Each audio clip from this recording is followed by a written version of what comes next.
मैं पृथ्वीराज बोल रहा हूं। मैं अपने तेज तरार मिजाज व बहादुराना बर्ताव के कारण इतिहास में उड़ना राजकुमार या उड़ना पृथ्वीराज के नाम से प्रसिद्ध हूं। मैं वही हूं जो जिधर भी जाता एक झटके में शत्रु सेना का सफाया कर देता था। मेरी उस गति को देखते हुए मेरा नाम उड़ना राजकुमार पड़ा। मैंने एक ही दिन में टोडा और जालोर को हरा दिया था, जो एक दूसरे से 200 मील की दूरी पर है, जिसके बाद मुझे उड़ना राजकुमार के नाम से जाना जाने लगा।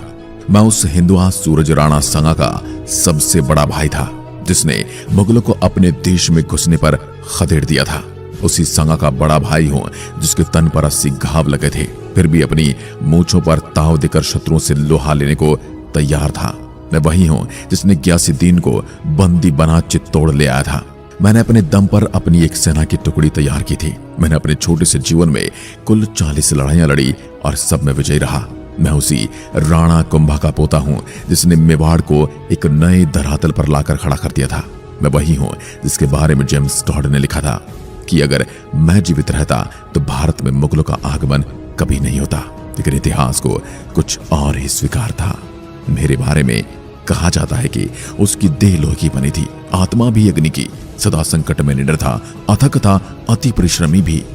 उसकी देह लोहे की बनी थी, आत्मा भी अग्नि की, सदा संकट में निडर था, अथक था, अति परिश्रमी। मेरा जन्म मेवाड़ की त्याग और बलिदान की धरती चित्तौड़ पर हुआ था। मेरे पिता का नाम राणा रायमल और माता का नाम रानी रतन कंवर था। मेरी मां की कोख से ही राणा सांगा ने भी जन्म लिया था, जो आगे चलकर मेवाड़ की बागडोर संभालते हैं। मेरे इतिहास को अच्छे से समझने के लिए आपको इतिहास में थोड़ा पीछे लेकर चलता हूं। आपने राणा कुंभा के बारे में सुना ही होगा। उनकी हत्या उनके ही बेटे ओदा द्वारा कर दी गई थी और वह खुद को मेवाड़ का अगला राजा घोषित कर देता है। लेकिन उसके बाद सामंतों और प्रजा के बीच में विद्रोह छिड़ गया था। जब एक दिन ओदा शिकार पर गए हुए थे, तब सामंतों ने मेरे पिता रायमल को किले में प्रवेश दे दिया और उनको मेवाड़ का राजा घोषित कर दिया। और इधर ओदा की भी बिजली गिरने से मृत्यु हो गई और मेरे पिता ही अगले राजा बने। उसके बाद मेरे पिता के कई बेटे और 2 बेटियां थी, जिनमें सबसे बड़ा मैं था और मेरे अलावा मेरे भाई जयमल और राणा सांगा थे। इधर ओदा के मरने के बाद उनके बेटे शेषमल और सूरजमल लगातार गयासुद्दीन के संपर्क में थे और वो चाहते थे कि उनके पिता का राज वापस उनके हाथ में आ जाए। उनके साथ कई सामंत भी जुड़े हुए थे। तब गयासुद्दीन अपनी सेना के साथ मेवाड़ की तरफ निकल पड़ा। गयासुद्दीन लालची प्रवृत्ति का और एक बहुत ही चालाक किस्म का इंसान था। वह चाहता था कि राजपूतों की आपस में लड़ाई हो और वह उसका फायदा उठा ले। और गयासुद्दीन के पिता को भी कई बार पकड़ा और हराया गया था। मेरे दादा कुंभा द्वारा तो उसको इस बात का भी बदला लेना था कि ऐसे कई सारे कारण थे जिस वजह से वह मेवाड़ पर आक्रमण करने के लिए तैयार हो रहा था। गयासुद्दीन की सेना ने चित्तौड़ किले को चारों तरफ से घेर लिया और बारी बारी से हमला शुरू कर दिया। मेवाड़ और चित्तौड़ के राजा मेरे पिता अपनी सेना के साथ युद्ध करने के लिए किले से बाहर निकले और बिजली की तरह गयासुद्दीन की सेना पर टूट पड़े। गयासुद्दीन और उसकी सेना मेवाड़ की सेना का सामना नहीं कर पाई और गयासुद्दीन जैसे तैसे वहां से मांडू भाग गया और अपनी जान बचाई। इस विजय के प्रमाण की बात की जाए तो श्री एकलिंग जी के दक्षिण द्वार की प्रशस्ति के श्लोक संख्या 68 से 71 में मिलता है। इस जीत से प्रफुल्लित होकर मेरे पिता निश्चिंत होकर मेवाड़ राज्य पर राज कर रहे थे। इस विजय के पश्चात उनके जो छोटे छोटे दुश्मन थे वह भी डर गए थे। साथ ही महाराणा भी निश्चिंत हो गए थे कि अब गयासुद्दीन पुनः मेवाड़ पर आक्रमण करने के बारे में नहीं सोचेगा। दूसरी तरफ गयासुद्दीन मांडू पहुंचकर बदले की भावना में तपने लगा। गयासुद्दीन ने अपने रिश्तेदारों से संपर्क किया और युद्ध सामग्री की व्यवस्था करता रहा। साथ ही पहले से मजबूत और शक्तिशाली सेना तैयार की। सभी तैयारियां पूरी होने के पश्चात गयासुद्दीन मांडू से निकलकर पुनः मेवाड़ की तरफ आक्रमण करने के लिए निकल गया। मेवाड़ के पूर्वी क्षेत्र में गयासुद्दीन की सेना ने जफर खान मलिक के नेतृत्व में लूटपाट करनी आरंभ की। यह उस समय की बात है जब हाड़ा चाचक देव जी को उस समय बेगू के जागीरदार हुआ करते थे। महाराणा रायमल के समक्ष उपस्थित होकर बताया कि गयासुद्दीन की सेना जफर खान मलिक के नेतृत्व में भैंस रोड, श्योपुर, कोटा आदि क्षेत्रों पर कब्जा जमाए बैठ गई है। यह सुनकर मेरे पिता तुरंत युद्ध करने के लिए तैयार हो गए और अपनी सेना को युद्ध के लिए तैयार किया। ग्यासुद्दीन और हमारे बीच हुए इस युद्ध का विवरण आपको महाराणा रायमल का रासा नामक ग्रंथ में मिलता है, जो कि इसका जीता जागता सबूत है। उस समय मेवाड़ का सहयोग करने वाले और मेवाड़ के सरदारों ने अपने घोड़े मेरे पिता को प्रदान किए ताकि युद्ध में ग्यासुद्दीन का सामना किया जा सके।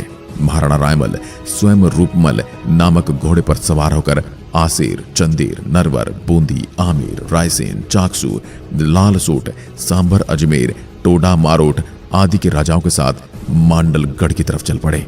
मलिक जफर खान और पिता की सेना के बीच यहाँ पर बहुत ही भयंकर युद्ध हुआ, लेकिन वीर मेवाड़ी सेना के सामने जफर खान टिक न सका और हजारों सैनिकों के मारे जाने के पश्चात वह भाग खड़ा हुआ। मैंने ग्यासुद्दीन की फौज को मांडू तक खदेड़ दिया और मांडू के पास खैराबाद नाम के इलाकों को लूटकर तबाह किया। इस लड़ाई में मेरे घोड़े का नाम परेवा था, वह कुंवर राणा सांगा के घोड़े का नाम जंगहत था। उपरोक्त घटना का विवरण आपको श्री एकलिंग जी के दक्षिण द्वार की प्रशस्ति के श्लोक 77 से 78 के साथ महाराणा रायमल का रासा में मिलता है।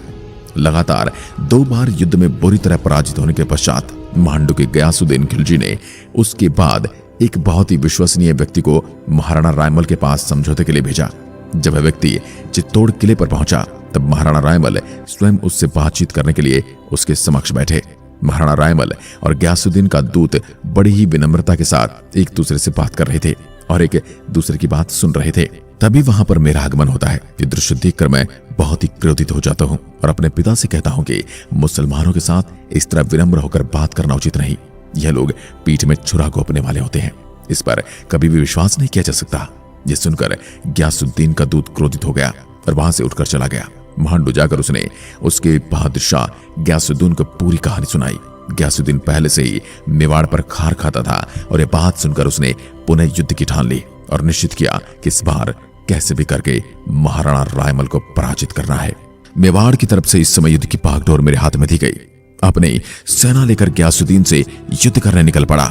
उधर ग्यासुद्दीन के पास खबर पहुंची कि मेवाड़ की सेना मांडू की तरफ युद्ध के लिए पहुंच रही है, लेकिन उसको यह खबर मिली कि उसके पहुंचने में कम से कम 2 दिन का समय लगेगा। लेकिन उसको नहीं पता था कि मुझे उड़ना राजकुमार कहते हैं। मेरी सेना चलती नहीं उड़ती है। मैंने 2 दिन का सफर एक रात में ही पूरा कर दिया और अगले ही दिन मैं मांडू जा पहुंचा।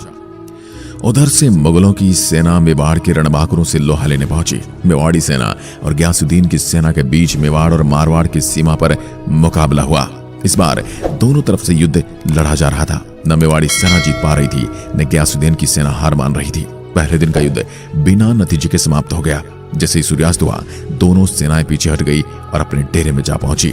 थकार कर बैठे मैंने खाना खाने के पश्चात चुनिंदा सरदारों को बुलाकर कहा कि मैंने पिताश्री महाराज रायमल जी से ग्यासुद्दीन को जिंदा पकड़कर दरबार में पेश करने का वादा किया था, जो कि अब थोड़ा मुश्किल लग रहा है क्योंकि हमारे सामने विशाल सेना है जिसका सामना करने के लिए हमें किसी चालाकी की जरूरत पड़ेगी।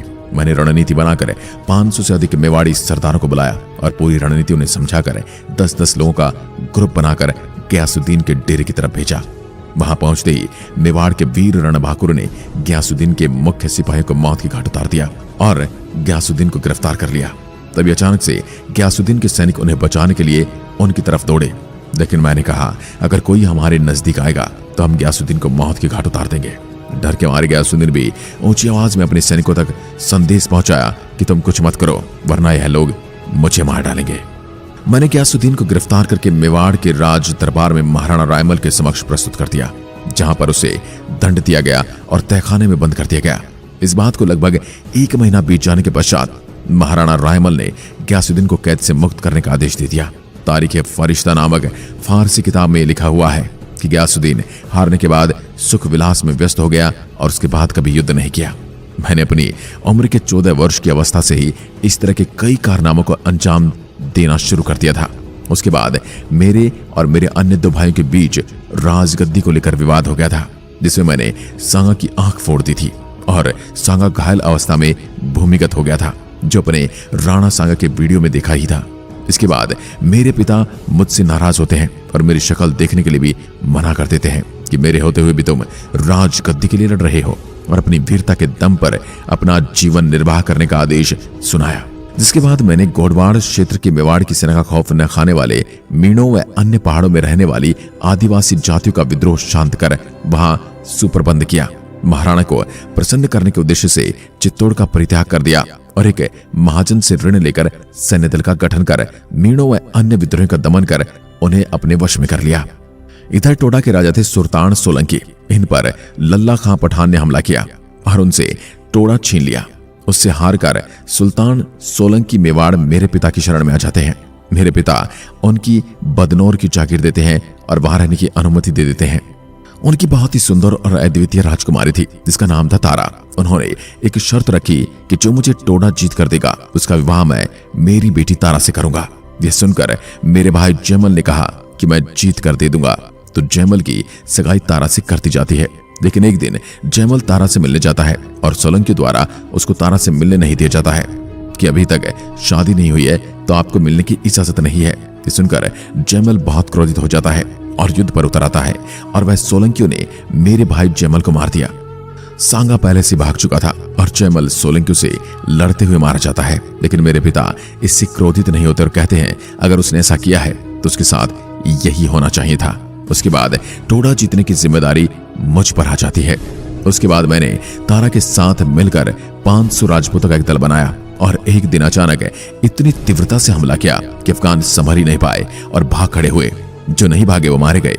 इस तरह मैंने अपनी पत्नी तारा के प्रण को पूरा करने में सहायक बना और टोडा को लल्लू खां पठान से वापस छीन लिया। अफगानों पर इस हमले की सूचना मिलते ही अजमेर के नवाब मल्लू खां ने बदला लेने की ठानी। लेकिन वह हमले के लिए आगे बढ़ता उससे पहले मैंने उसकी सेना पर प्रातःकाल ही आक्रमण कर दिया और भारी रक्तपात के बाद अजमेर के प्रसिद्ध किले तारागढ़ पर कब्जा कर लिया। और उसका नाम पहले अजमेरुगढ़ था जिसको बदलकर मैंने मेरी पत्नी तारा के नाम पर तारागढ़ रख दिया। मेरी ख्याति में लेखकों ने लिखा है उनके इन कर्मों से उसकी कीर्ति राजस्थान भर में फैल गई और उसकी इस कीर्ति को लगन से उत्तेजित हो 1000 राजपूत उसके नक्कारों के चारों ओर एकत्रित हो गए। उनकी तलवारें आकाश में चमकती थी और उनके भय से पृथ्वी कांपती थी, परंतु वे असहाय के सहायक थे। उसके बाद मेरी बुआ रमाबाई का विवाह गिरनार के राजा मांडलिक से हो रखा था। मुझे सूचना मिली कि उनका पति उनके साथ दुर्व्यवहार करता है तो मेरे कुछ चुनिंदा शूरवीरों को लेकर तीव्र गति से गिरनार पहुंच गया, जहां राजा मांडलिक ने मेरे से क्षमा मांगी और मैंने उसको दंड दिया। इसके स्वरूप मैंने उनके कान का थोड़ा हिस्सा काटकर अपने साथ रमाबाई को लेकर मेवाड़ आ गया। मेरी बुआ रमाबाई को उनके भाई महाराणा रायमल ने जावर का परगना दिया। रमाबाई ने अपना शेष जीवन मेवाड़ में ही बिताया। रमाबाई ने राम स्वामी का मंदिर, रामकुंड, कुंभलगढ़ में विष्णु मंदिर आदि बनवाए। सारंग देव मेरे चाचा, जिसने स्वयं के राज्य लोभ के चलते हम तीनों भाइयों के बीच राज्य के उत्तराधिकार की लड़ाई शुरू करवाई थी, उनके द्वारा मालवे के सुल्तान नसीरुद्दीन के साथ एक बड़ी सेना लेकर मेवाड़ पर आक्रमण किया। तब मेवाड़ महाराणा रायमल ने उनका मुकाबला किया और घायल हुए। लेकिन आक्रमण का समाचार सुनते ही मैं अपने 1000 राजपूतों के साथ अपनी चिर परिचित गति से पहुंचा और युद्ध का परिणाम बदल दिया। सारंग देव व मेरे बीच बहुत ज्यादा मुठभेड़ हुई थी, लेकिन युद्ध के बीच दोनों चाचा भतीजा ऐसे मिलते थे जैसे दोनों के बीच कोई शत्रुता ही न हो।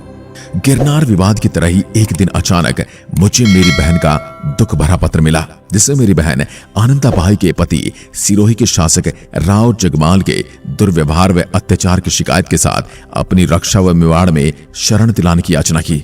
बहन का यह पत्र पढ़कर मैं तत्काल सिरोही की ओर कूच कर गया और आधी रात को जगमाल के महल में पहुंचा और देखा कि मेरी बहन के हाथ पैर वो अपने पलंग पर पाया रखकर सोता था। मैं उस निर्दयी को मौत के घाट उतारने ही वाला था कि मेरी बहन को अपने पति पर दया आ गई और उसने उसके प्राणों की भीख मांग ली। मैंने जगमाल को तो छोड़ दिया, जगमाल ने दूसरे दिन ही मेरा अपने दरबार में स्वागत सत्कार किया और विदाई के वक्त 3 गोलियां भेंट की और मेरे से क्षमा मांगी और बोला कि आगे ऐसा नहीं होगा। कुंभलगढ़ के पास पहुंचते समय मैंने अपनी बहनों द्वारा दी गई गोलियां खा ली, जिनमें जहर मिला हुआ था और खाते ही मेरी मृत्यु हो गई। दोस्तों, इस तरह भारत का मेवाड़ की गद्दी का घोषित योग्यतम उत्तराधिकारी, जो एक निर्भीक वीर, अदम्य साहसी, अप्रतिम शौर्य का प्रतीक, दृढ़ निश्चयी, दुश्मन पर तीव्रता से आक्रमण करने वाला, जिसकी हिंदुस्तान को भविष्य में जरूरत थी, अपने बहनों के विश्वासघात की बलि चढ़ गया। दोस्तों, आपको क्या लगता है, अगर ऐसा वीर जिंदा होता तो क्या बाबर भारत में आ पाता? अपने विचार हमें कमेंट करके जरूर बताएं और साथ ही अभी तक चैनल को सब्सक्राइब नहीं किया है तो चैनल को सब्सक्राइब करें और बेल आइकन जरूर दबाएं। जय हिंद, जय भारत।